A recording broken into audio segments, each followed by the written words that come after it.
Well, thanks for tuning into this broadcast. I know a lot of us are wondering as to what does the new rule from SEBI and the subsequent clarification mean for the multi-cap funds and for the small and mid-cap stocks as well. Flurry of reports about how some of these stocks will get bought into. In fact, this morning statistic is telling 99 of the 100 small cap stocks in that index were in the green. Now, even if you thought that the clarification puts paid to any kind of flurry of activity in small caps, the activity today was different. Now, the question is, would it be short-lived? Anybody's guess. But I thought, or we thought, it would be great to get in Mr. Sunil Subramaniam of Sundaram Mutual to talk about what do the new norms and the subsequent clarification firstly fundamentally mean, and then what could happen to maybe their funds, what could happen to the multi-cap category as well. Mr. Subramaniam, good having you. Hope all is safe. Yes, all is safe. Thank you. Touchwood. Okay, Mr. Subramaniam. So tell us, what does this now lead to? There were norms mentioned, and there was some clarification which I didn't think was something new, but SEBI clarified its stance. What does this eventually mean now? What it means is that the perception and actions of funds in treating the multi-cap category as a flexi-cap category has been put to rest. So no longer is it a truly flexi-cap fund. So there's a minimum exposure to each part of the cap spectrum. So effectively, the multi-cap truly means a single cap has to be present to 25%. So I think the first thing, the clarity is that there's no such thing as flexi cap. You can't go 0 to 100, 0 to 100 in anything, which was the perception about the multi-cap, number one. Number two is the fact is that this segment, if you look at the way the industry has been managing, was managed as a large cap oriented multi-cap. Multi-cap. That is also secondly, right? It was managed as a large cap oriented. The reason I point this out is that the bulk of the investors who come in here, and as you know, about 10-15% of the industry is direct. The rest is advisor or distributor driven inflows. And those have actually positioned this product as a safety oriented product within the equity risk spectrum. So saying there is 70% large caps here, so it's relatively safe. So you can get, however, a little bit of upside from mid and small cap when that segment performs. That, right, I think is now no longer the case, because now it's clearly a riskier segment than a historical segment. So I think a lot of investors and advisors will look at this and say, does this suit my risk reward spectrum? Does this fit into that? And I see that fundamentally changing. So either the advisors and investors will move the money to a large and mid cap or to a large cap category, or the fund houses themselves will rechristen this, recategorize this. So if they don't have a large and mid cap fund, they'll choose to put it there. If they don't have a large cap fund, they might choose to put it there. If both are already present, they will look to merge it into one of those two. Is an option, because you have to align the customer interest, because clearly customers, if the customers wanted a higher risk reward product, they had a small cap and a mid cap product to invest in. Right? So I think that's what this effectively means. And even SEBI's clarification says to the fund houses, look, ask your investors to switch, failing or which you have the option of converting, recategorizing your fund. So I think that's what is very, very crystal clear as far as the segment is concerned. And yeah, please carry on, sir. Right? Please carry on. Small cap segment. Yes. So earlier on Friday, when this announcement first came, there was a feeling that there would be a mad rush towards small cap stocks across the spectrum, because 28,000 crores was to go into small cap and another 13,000 crore into mid cap in belied. So clearly now only those funds which choose to remain multi-cap in the new SEBI definition will need to add small caps. So that being said, out of a 140,000 crore multi-cap segment, right, I would say at least a quarter will remain multi-caps, because those fund houses which feel that investors' interest is best done by having significant small cap at the right time. Today, SEBI has given a 6 more month time frame. So they may wait and see whether the view towards small and mid cap genuinely changes, then they will fit this fund. So then there is going to be at least a quarter of, instead of 28,000 crores, at least 7 to 10,000 crores of inflows will be needed in additionally in small cap. So definitely there will be more buying of small cap.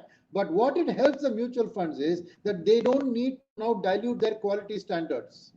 They can now go and pick the good quality small cap and buy them. Yeah. Actually, so a couple of questions, Mrs. Subramaniam. One is, I heard and I spoke to certain participants, certain advisors, etc., and I thought that post last evening's clarification, even though, as I said, it didn't say something new, except for the last line, which I'll come to, but while it didn't say anything new, because SEBI opened or expressed its willingness to allow funds to maybe re-Christian them or move categories, etc., the belief was that some of the larger fund houses, which have large corpus of money in the multi-cap funds, will now not necessarily participate in the game of increasing the small cap exposure in that fund, but could look at other options, and therefore the frenzied buying in small caps that was believed to would happen will now not happen. Would that be a fair assessment? Yes. So frenzied buying will not happen, but buying will happen more than before. So okay, because some of the existing funds which don't want to move away will buy, is it? Yes. Yeah, definitely. Because there are funds which clearly believe that multi-cap has a space with the ability to add small caps when needed.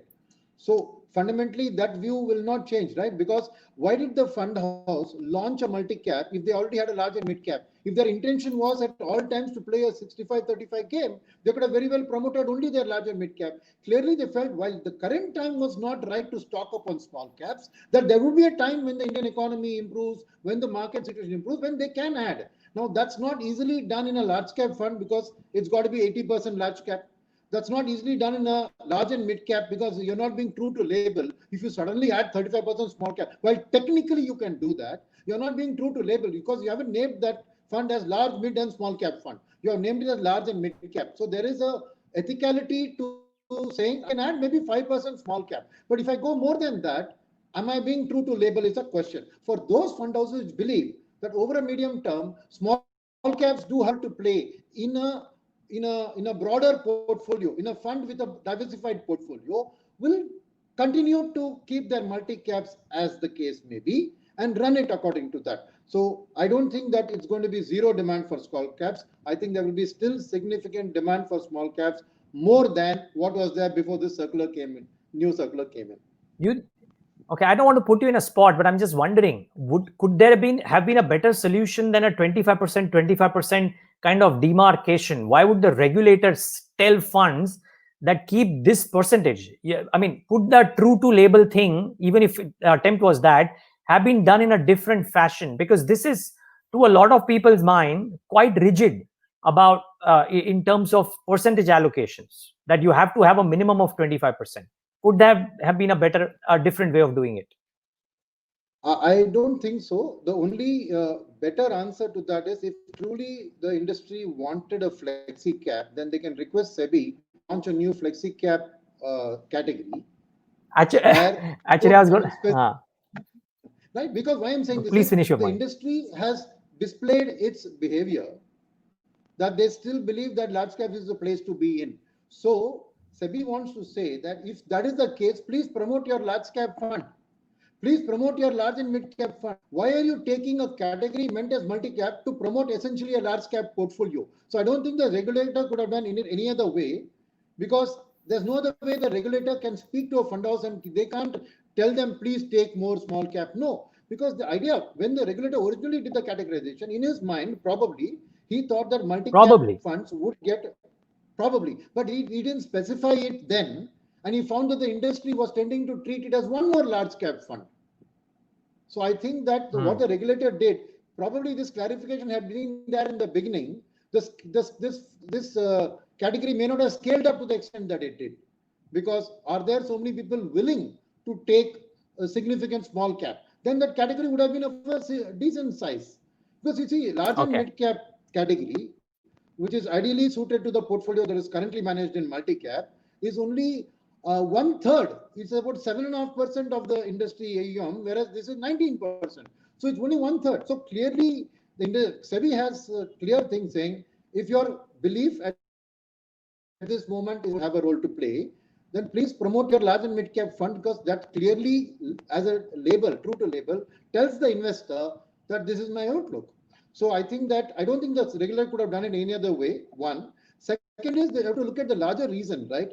The after March correction during COVID, what have you seen happen in the market? Because mutual funds in a downturn economy scenario have been shunning small caps in diversified funds, right? The liquidity has dried up so much that a few direct equity investors, Robinhood investors as they are called now, coming in and started buying, saw the small cap index rise 50%. So that's not a healthy thing, that just a few retail investors buying thousands of shares can come and alter an index valuation. So I think that's where SEBI was talking about margin trading, margin putting margins. So SEBI also had a concern that this segment of the industry is being shunned and the liquidity is going off there. So they said that in our regulator of the capital markets hat, I need to make sure there is depth in the market. And I think that's another reason this was introduced. And I don't have any issue with that. I think that's a healthy way to do this rather than simply do margins and act at the investor level directly. What happens at your fund house, sir, for any of these offerings that get impacted, if at all? No, so we have a fund, multi-cap fund by name Sundaram Equity Fund. Yeah. That is a recent enough 400 crores in size. It's about 600 crores in size. We have 10% small caps. So 15% of 600 crores is not a very big sum for a fund that manages more than 12,000 crores of mid and small cap AUM. For us, it's not a worry. So we are in the process of engaging with our distributors and investors to see what they'd like to do, because we do have a large and mid cap fund, and we do have a large cap fund. So, and we are launching a new diversified large cap fund later this week. So I think that there are enough options within the fund house for the advisor investor to look at it, say this is going to be, at best a 50% large cap kind of a fund. It's currently at about 70, so 20% large caps will come down by February, and then they can take a call, and based on their recommendation, we'll allow them to either switch or remain. So I think for us, it's a less of a problem because the size is not yet so big. My last question, sir, Mr. Subramaniam, that in the last line of the clarification or the release yesterday, SEBI has said it is open to the industry coming out and giving some suggestions on how to make this ruling a better and more comprehensive ruling. I'm not saying it verbatim, but I'm just loosely remembering what SEBI was trying to say. Please correct me if I'm wrong here. My question is, though, that do you reckon that there is an option for a flexi cap category to come up? Because as you said that there is, I think in one of your earlier answers you mentioned that maybe the industry has to make a presentation to SEBI to allow a flexi cap category, because clearly some of the fund houses in their wisdom, even in a multi-cap category at the current times, thought that a larger proportion of large caps is warranted or desirable, and they might be happier, or the industry might actually want a flexible category which is not as rigid in terms of 25% in mid caps and small caps. I think that's one way through, and it will happen. I think that the industry is right now engaged in consultation. For example, already today we are doing a call with our distributors on this ruling, and our fund.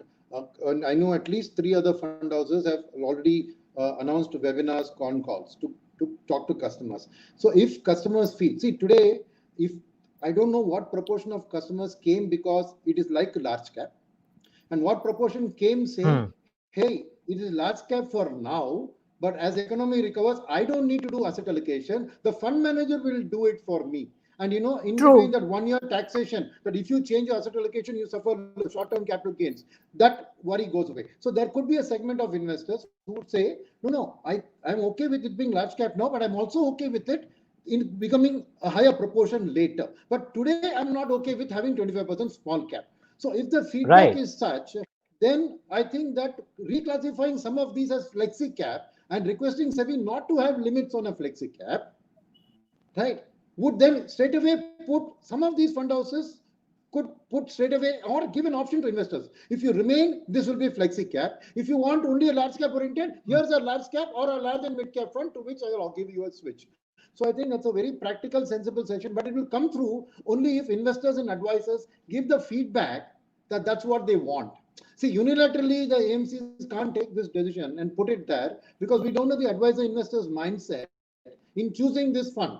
Like you said, so I think we are in the process of ascertaining. We're all engaged in that. It won't take very long. Thanks to the webinar thing, we're able to reach large portions of advisors and distributors very shortly. So I'm sure AMFI will be taking the collective feedback and then go back to SEBI and say, hey, can we do this? Like your multi-cap definition stays, but some investors have described that they want us to have the flexibility. So can you just create a new category called flexi cap and give us the option to shift this into that, in which case we are true to label, because a flexi cap means I've got the flexibility.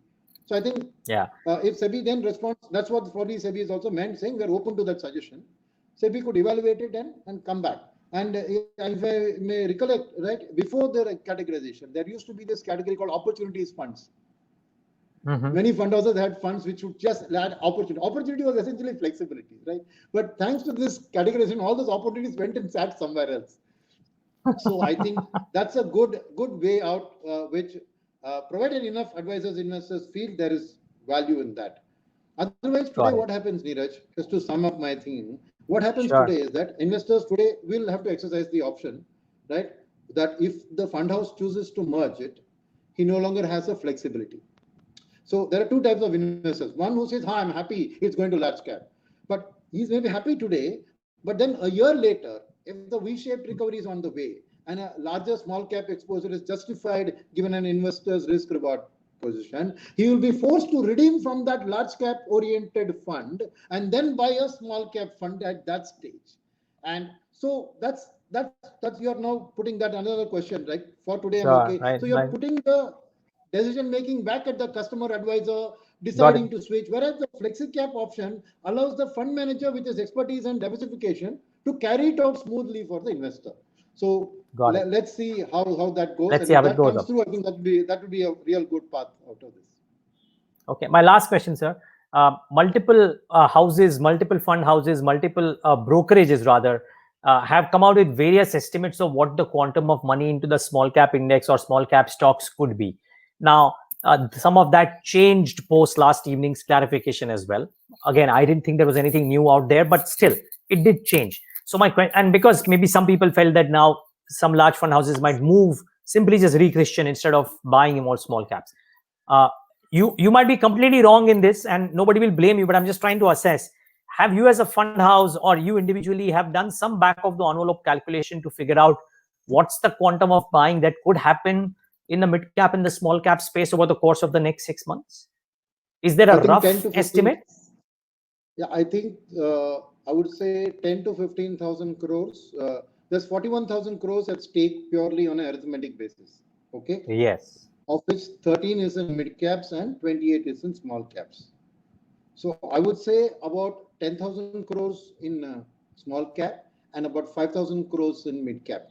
Out of the 13, 5,000, out of the 28, 10,000 would be a ballpark number, because I think that's the quantum of funds that will remain. So we effectively, what I'm saying is roughly a third. So then you're taking out of 1,40,000. I think this multi-cap category purely will remain a 40 to 50,000 crore category. And so 25% of that, you can just calculate it. That's where it will be. Got it. Okay, this helps. Yeah, this is rough. And of course, it could change as well. But yeah, this helps. Mr. Subramaniam, thank you so much for a very candid conversation. Appreciate your time. Thank you. And viewers, I hope... Stay safe. Yeah, thank you. No, I was just saying, I hope viewers also gained some perspective out of this conversation. So I'm sure they did. Absolutely. So thank you so much for joining in, Mr. Subramaniam. And viewers, thanks for tuning into this broadcast. Thank you.